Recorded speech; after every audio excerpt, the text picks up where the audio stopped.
Alright, so you may be asking, I got a pay to win artifact chest last week. I got like 400, 600 relics this week. What should I be buying during the Glorious Boost event? Well, to help answer that question, I hope to go over some things with this infograph and try to explain my thought process and where I'm coming from and why I think Ormus's Workshop has fundamentally changed how we should approach and look at the game. Got that juice, got the juice, got that juice, got the juice, got the juice, got that juice, got that. Alright, so maybe you're asking, I got a pay to win artifact chest last week, right? Or I have 400, 800, 1200 relics this week. What artifact should I be buying? What artifact should I be picking out of that chest? Well, hopefully I can help you answer that question, but first, before we get into that question, let's take a step back and take a look at what I think Ormus's Workshop has done to this game. I think it's fundamentally changed how we should approach this game, and therefore the decisions we're making of where and what to spend what resources on. So let's take a look at my oversimplified pyramid of idle heroes. We'll start at the very bottom here. You have your resources. You're going to use those resources to upgrade your food. You're then going to use that food to feed into your main hero. In this case, it's a Russell. And then that Russell is going to need a pay to win artifact, most likely a splendid pay to win artifact, to be fully effective. Now, why would you want this effectiveness? Well, prior to the Void release, there wasn't really a reason to perfectly fine-tune any of your heroes. But now that we're being rewarded for clearing Tower of Oblivion, Seal Land, but most importantly, Aspen Dungeon Death 100, it means so much to have a perfectly tuned hero with the right stone, with advanced tech, but ultimately, the pay-to-win artifact is the deal breaker. If you don't have the right pay-to-win artifact for the hero, you're going to struggle so much in Aspen Dungeon to get that coveted Death 100, which translates to 5 more levels for your hero cap, taking your heroes from 345 up to 350. Those 5 extra levels are going to give you speed stats, and that means you're going to be faster than every other person in PvP that doesn't have Death 100. So I just want to make that point clear. If you get Death 100, you are going to be faster than every other person that you're playing against that hasn't completed that yet. So pay to win artifacts being the key to solving Death 100 means that you should probably focus on trying to collect as many as possible. So now that we have a rough idea of what we should be spending our resources on, again, that's to get as many pay to win artifacts as humanly possible, let's figure out which artifacts we should be picking over other ones. And that means we get to take a look at my awesome, heavily biased tier list. Now, why is it biased? Well, obviously, because it's a tier list, it's going to be biased, it's my opinion. But more importantly, it's biased towards Aspen Dungeon. I've picked artifacts that are very, very strong in Aspen Dungeon, and some of them may have some crossover appeal into PvP, such as your Augustus Magic Balls, your Receptors, and your Crowns and your Demon Bells. I've broken down the A tier into exclusively pay to win artifacts that are going to help get you that coveted Death 100. So your A tier, you have your Augustus Magic Ball, you have your Dildo, you have your Receptor. In the B tier, you have your Crown, your Candy Bar, your Torch, and your Demon Bell. And in the C tier, you have whatever, I don't really care.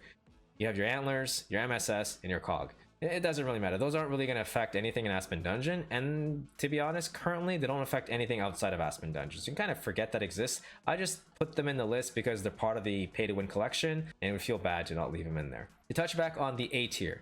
A tier is very important because A and B is actually used even outside of Aspen Dungeon. It's used on heroes like Garuda, Sherlock, Ada, I guess if you have her. I don't know what you're doing in PvP in 2020 with an Ada, but it works on Ada as well. And of course, Russell. Dildo is a little bit more niche. It's only used in Aspen Dungeon, and it's only used on Tix.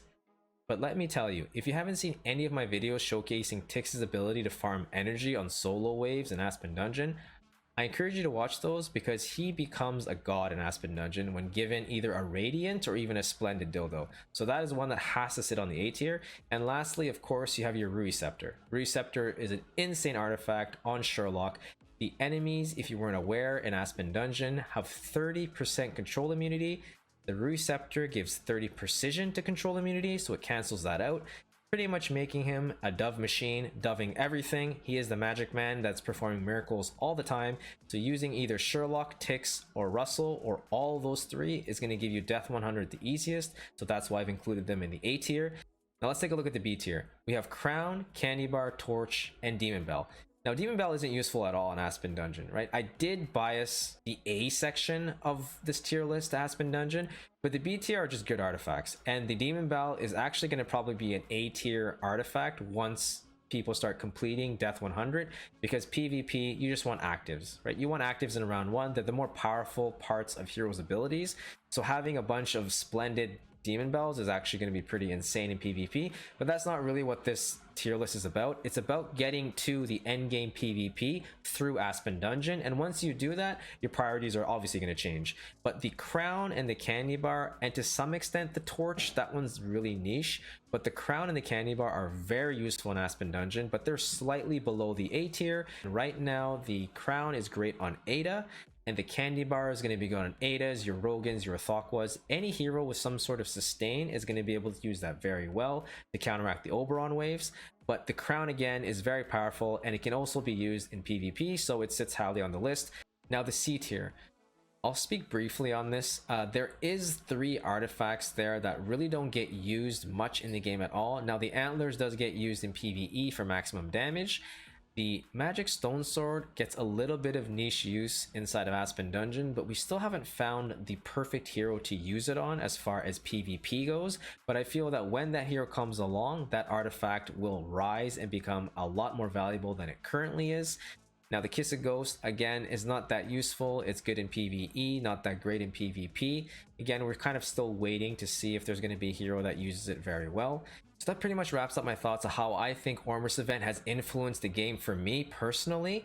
Hopefully I was able to explain that and get that point across, and why I think pay to win artifacts are the most important thing to do, and with those pay to win artifacts, why I think Death 100 is one of the most important things to do in the game right now.